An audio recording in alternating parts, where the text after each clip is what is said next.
Lira, tadi kita sudah melihat begitu ya informasinya di mana di tanah air pada saat ini ada kabar buruk di mana industri TPT sedang dilanda PHK karyawannya. Kalau dari brand Anda sendiri apakah menghadapi tantangan yang sama? Silakan Mbak Lira. Oke, di kita pun sama ya, sama halnya seperti mungkin beberapa teman-teman lainnya bahwa di tahun ini bisa dibilang cukup berat karena banyaknya produk-produk import maupun harga-harga murah yang akhirnya dijual karena produk tersebut import dan masuk ke Indonesia gitu dengan mudahnya gitu. Akhirnya pasti produk tersebut berpengaruh kepada order-order yang masuk ke pabrik sehingga order pun akan berkurang dan akhirnya mengakibatkan PHK gitu. Sebetulnya itu sudah terasa dari tahun-tahun lalu, tapi mungkin saya bisa bilang bahwa tahun ini terasa paling berat gitu untuk kami para pengusaha lokal. Oke, kalau dilihat dari rantai pasokannya Jena and Kaya ini kan pasti berpengaruh gitu karena banyak pabrik yang akhirnya tutup. Akhirnya apa yang terjadi Mbak Lira terhadap rantai pasokan dari Jena and Kaya? Ya. Akhirnya akan terasa kalau di kami khususnya banyak sekali produk-produk terutama kain yang memang ketersediaannya tidak ada. Bahkan seringkali akhirnya kami meng-cancel beberapa artikel di koleksi kami karena ketersediaan bahannya tidak ada gitu. Karena bagaimanapun karena kami banyaknya sekali dari pabrik lokal, semua pasokan produk kami juga bahan baku dari lokal sehingga dengan adanya kayak seperti ini justru sangat berpengaruh sih. Jadi bahan baku sudah tidak lagi tersedia karena pabrik-pabrik banyak yang tutup seperti itu ya Mbak Lira? Berkurang jauh ya dari biasanya kami order misalnya sekian ribu yard lalu selalu ada stoknya, nah ini banyak sekali yang tidak ada. Dan gitu. langsung ke pabrik begitu? Langsung ke pabrik, kebetulan memang karena saya di Bandung sehingga banyak juga saya mengambil dari pabrik-pabrik di Bandung dan yang mereka keluhkan sama. Jadi misalnya kadang kita sudah pesan sekian ribu order, sekian ribu yard dan mendekati hari H itu tidak ada dan itu lumayan akhirnya membuat plan kami berantakan sih ya karena biasanya kan kalau di brand itu kami merencanakan dari jauh-jauh hari ya, gitu. Betul. Tiba-tiba kalau bahan yang nggak ada kan jadinya wow kacau. Berarti gitu. memang bisa dikatakan dari pihak pabrik pun mengungkapkan concern yang sama bahwa memang mereka karena order banyak yang berkurang mereka tidak lagi memproduksi dan akhirnya berdampak kepada supply chain dari Jena and Kaya sendiri. Seperti itu Mbak Lira. Mereka juga mengeluhkan hal yang sama karena sekarang banyak sekali brand-brand juga yang mengurangi orderannya sehingga mereka pun pasti ingin ingin mengamankan stoknya ya, nggak mau naruh stok yang terlalu banyak tapi orderan yang nggak ada juga itu kan merugikan mereka sehingga itu juga berdampak pada kami sih gitu. Oke, kalau dari Jena and Kaya sendiri begitu, ini kan fenomena tutupnya bukan PHK lagi begitu, banyak pabrik yang tutup akhirnya di tanah air, ini kan sudah berlangsung sekitar mulai dari 2 tahun hingga tahun lalu dan bahkan berlanjut hingga tahun ini. Akhirnya strategi apa yang diterapkan Mbak? Kalau kita akhirnya punya beberapa strategi. Yang pertama adalah efisiensi ya pasti ya. Kita juga sangat berhati-hati memproduksi gitu.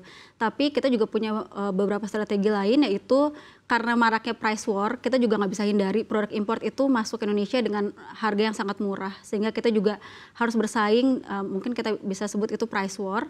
Akhirnya kalau Jena Kaya sendiri punya satu lini kategori yang memang ingin mumpuni untuk harga tersebut. Jadi yang tadinya kita hanya punya Jena and Kaya Official, sekarang kita punya Jena and Kaya Essential. Gitu. Tadinya Jena Kaya Official dan Jena and Kaya Privé untuk produk yang premium dengan harga yang lebih tinggi. Tapi dengan kondisi sekarang, akhirnya kita punya satu lini namanya Jena and Kaya Essential. Selain produknya basic, karena kita juga harus adaptasi ya terhadap market yang memang ingin harga yang lebih affordable. Akhirnya tapi secara tidak sengaja kami membuat strategi itu dan works karena range price-nya jadi lebih luas gitu.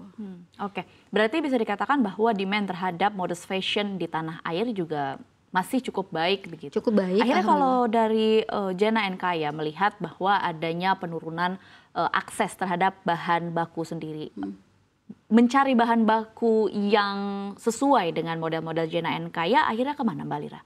Akhirnya dengan karena kami mengadaptasi juga dengan efisiensi produksi, akhirnya sekarang kami banyak membeli dari trader tersebut yang biasanya kalau kami ke pabrik itu kan harus dengan MOQ yang cukup tinggi. Kalau dengan trader kita mungkin kuantitinya bisa lebih disesuaikan sehingga kalau dulu ketika kami ke pabrik dengan jumlah yang cukup besar lalu dengan penurunan quantity, ada dead stock gitu di gudang. Nah kalau dengan trader kita bisa lebih aman walaupun harganya lebih tinggi dibandingkan kita ngambil ke pabrik gitu. Oke, trader dalam hal ini berarti kalau dalam rantai pasokan artinya seperti distributor begitu? Betul, jadi mereka yang ngambil dari pabrik, mereka Iya. seperti orang tengah ya, jadi mereka ngambil ke pabrik, jual ke kita, tapi dengan jumlah yang bisa lebih sedikit. Gitu. Akhirnya kenapa memilih strategi ini? Mengingat kalau kita beli barang bahan mentah begitu ke distributor, pasti kan per meternya akan lebih mahal begitu untuk Betul. cost production. Ya lebih mahal, tapi secara kuantiti kita lebih aman karena kan ya itu tadi yang saya bilang bahwa kita juga pasti dengan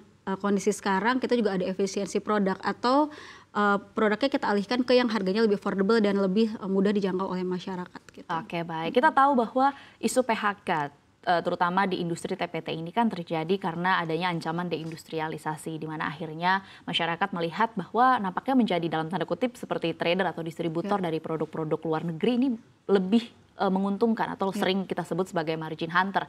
Akhirnya yang terjadi adalah persaingan harga begitu. Kalau dari JNNK melihat fenomena ini kan pastinya juga terpengaruh karena persaingannya juga semakin kuat. Bahkan bukan hanya dari produk lokal sendiri tapi juga harus bersaing dengan produk luar yang mudah sekali masuk ke Indonesia.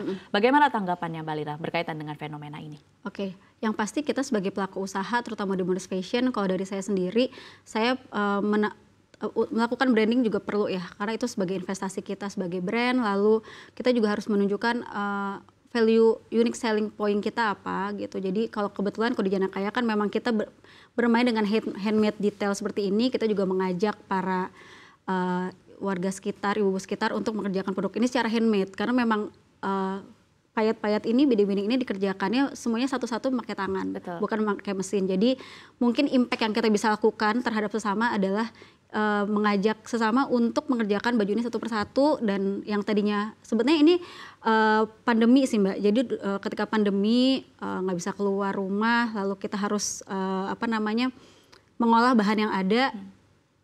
Jadinya saya berpikir dan saya melihat banyak sekali di lingkungan yang memang ibu-ibu terutama ya, yang kehilangan pekerjaan, yang bisa kita berdayakan, akhirnya kita ajak mereka untuk mengerjakan baju-baju ini.